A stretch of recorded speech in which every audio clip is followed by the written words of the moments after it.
Il a fait venir chez lui alors, les il a une artistes. assez jolie maison. Ah, d'accord. Dans la campagne belge, à 20 minutes de Lille. Ah, et les artistes, en fait, viennent en résidence préparer leur... En résidence, ils dorment sur place? Ils dorment sur place, ils mangent sur place, tout ça est très C'est comme chaleureux. un Club 13 à l'époque pour les cinéastes, et là, c'est pour les chanteurs. Là, c'est pour les chanteurs, ils viennent travailler. Avec l'orchestre? Avec leur groupe, oui, bien sûr, tous les musiciens sont bienvenus. Et alors lui, le patron de la maison, lui, il s'assoit et puis il regarde. Il s'assoit, il regarde et il profite avec ses copains, puisqu'en général, on fait un petit concert pour ses copains. Il fait un petit réseau il est comme nourri? ça. Il est nourri, il est blanchi, il est chuchote. Il leur demande pas de payer une pension? Ça peut être un service un petit peu payant, j'imagine, de venir travailler 4 jours dans une maison. Mais souvent, il joue à la fin, donc je pense qu'il y a des petits arrangements comme ça. Vous voyez. Et puis, il peut organiser aussi des concerts incroyables. Il a eu Coq Robin récemment dans son salon. Voilà. Alors ça coûte de l'argent, donc il invite des gens, il a un petit réseau, enfin c'est très malin. The show must go home. Qu'est-ce qu'il fait dans la vie, monsieur? Il va bien. Ça va? Oui, ça va bien. Il est dans le textile, si je ne m'abuse. Donc voilà, tout va bien. Mais on est quand même là pour parler de Charles Berling. On l'a donc. Oui, pardon.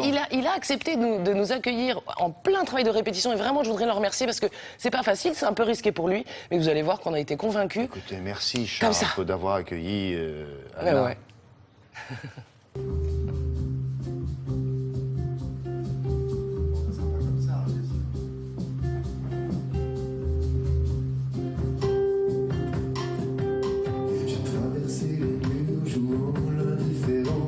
Jamais donné du temps à la patience.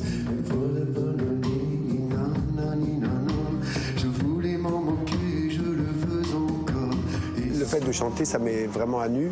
En plus, pour moi, ce sont mes paroles. Donc, c'est la première fois que j'interprète mes paroles. Mais se placer en tant qu'auteur devant des gens, c'est-à-dire écrire des mots et puis leur dire voilà, c'est ça que j'attrape de la vie, c'est ça que j'ai envie de vous faire partager, eh bien ça crée un trac supplémentaire. Je vais te dire un truc, on va faire un truc comme ça. C'est-à-dire, je vais dire, Philippe, qu'est-ce que je suis pour toi?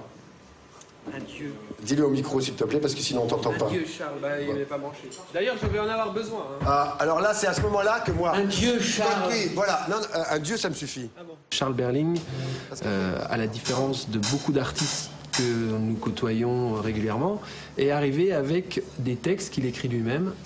Il en avait une quarantaine, une cinquantaine. Donc c'était assez incroyable de voir quelqu'un qui avait déjà, depuis des années et des années, mûri un travail comme ça. Et après les dieux, c'est quoi? Les enfants? Ah, c'est là que j'ai mon texte. C'est les enfants. Alors on va refaire les dieux et après, comme ça, on enchaînera avec le texte. On fait la fin des dieux, on va pas tout refaire. Non, si, parce qu'on a mal... moi, je l'ai mal fait. Les mots passent par la musique. C'est la musique et les mots et le sens des mots qui vont vraiment ensemble. Et ça, quand on fait beaucoup l'acteur, c'est sûr qu'on a un rythme personnel, on a une façon de parler, mais il faut que se remettre à la musique, il faut se remettre à la chanson, à chanter, quoi. Les cieux qui sont en œuvre, je prends pas les soupirs qui font mourir. On était autour du piano, il arrivait par exemple avec ce texte qui s'appelle Les Mains, par exemple. Alors on lit le texte et qu'est-ce qui vient? Donc il y a une mélodie qui à un moment qui s'impose ou qui s'impose pas. Alors, donc par exemple là c'était parti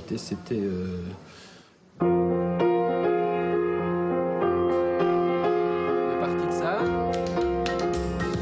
Toutes ces mains qui naissent voudraient tout attraper, ces petites mains qui se blessent sans l'avoir demandé. Et vos mains qui se tendent, va savoir pourquoi, pour qu'on ne les oublie pas.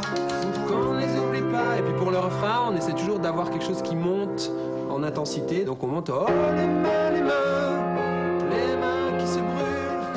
Mes mains qui espèrent, mais nos mains qui étranglent, qui voudraient caresser. Parfois nos mains sont dégueulasses. On a senti que c'était le moment de confronter nos chansons au public. Parce que ça aussi, ça va être un choc, un plaisir, une rencontre, j'espère. Mais la main que tu donnes, oui, la main que tu donnes. Bon, il a l'air à l'aise. Il est ce super à jeune l'aise. Ah oui, chanteur. ça, pour être à l'aise, il est à l'aise. Ce qui est génial, c'est qu'il n'y a pas de masque quand on chante. Il n'y a plus le personnage qui fait écran. Donc on le découvre lumineux, frivole à un moment, sérieux, presque grave à d'autres. Enfin, il faut aller le voir. C'est au Sentier des Halles, à partir de demain jusqu'à vendredi, c'est à 21h45. Et si vous ne pouvez pas venir à Paris, il y a son album qui sort en février, je crois que c'est le 6. Ça s'appelle évidemment Jeune chanteur. Merci Anna. Une revue de presse signée de Frédéric Vion, une revue de presse culturelle, bien sûr.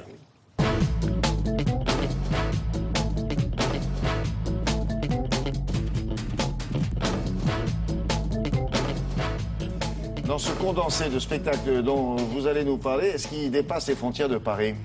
Alors oui, vous allez voir. Enfin, les spectacles musicaux, c'est effectivement plutôt à Paris. Vous savez que c'est la période, les théâtres se remplissent au moment des fêtes, les journaux donnent donc des idées, spectacles familiaux dans France Soir qui conseillent la comédie musicale sur Batman à Bercy du 21 au 25 décembre, Peter Pan à Bobino, Cendrillon à Mogador, une Blanche-Neige moderne à la Comédie de Paris, donc effectivement tout ça c'est à Paris. Alors pour info, la méchante reine au 21e siècle, elle a plus un miroir magique, elle a un écran plasma magique. Ah oui, elle n'a pas une tablette bientôt? Je sais pas, peut-être que ça sera dans la prochaine version. Pour les grands, toujours à Paris, il y a aussi le théâtre plus traditionnel avec le Parisien qui nous conseille une pièce avec Richard Berry. Ça s'appelle Le début de la fin, histoire d'un monsieur qui veut se débarrasser de sa femme parce qu'il la trouve trop vieille pour lui. L'ennui, c'est que lui, il a une bonne cinquantaine et elle, 35 ans. Ouais. Donc c'est juste sa perception, si vous voulez, de la vieillesse. C'est un vaudeville donc au théâtre des Variétés. Ah oui, mais il faut expliquer que ça ne s'arrête pas là. C'est-à-dire qu'il la voit vieille. Il y a deux actrices. Non, il la voit vieille. Et puis il y a le jeune livreur là qui arrive. Et lui, il la trouve très bien. Oui, parce qu'il la voit comme elle est vraiment. Et puis, il a le même âge. Voilà, exactement. C'est peut-être son propre âge qu'il a du mal à supporter. C'est exactement ça, je crois, qui est la morale de l'histoire. Alors tout ça, c'est à Paris, mais le journal La Croix, lui, a la bonne idée de nous donner un florilège de la province, parce que vous avez de très beaux musées, pour le coup, à voir en ce moment dans les différentes villes. Il y a ceux sur le thème du verre et des cristaux, spécialité de l'Est de la France. À Metz, par exemple, le musée de la Cour d'Or, ou à Erstein, en Alsace, le musée Wurth. Très jolie chose. Belles expositions aussi plus classiques au musée des Beaux-Arts de Lille ou de Lyon. Vous voyez à droite un Boilly qui est un peintre qu'on appelait un petit maître, vous savez, du XVIIe siècle. C'est en ce moment à Lille. Ou à gauche, les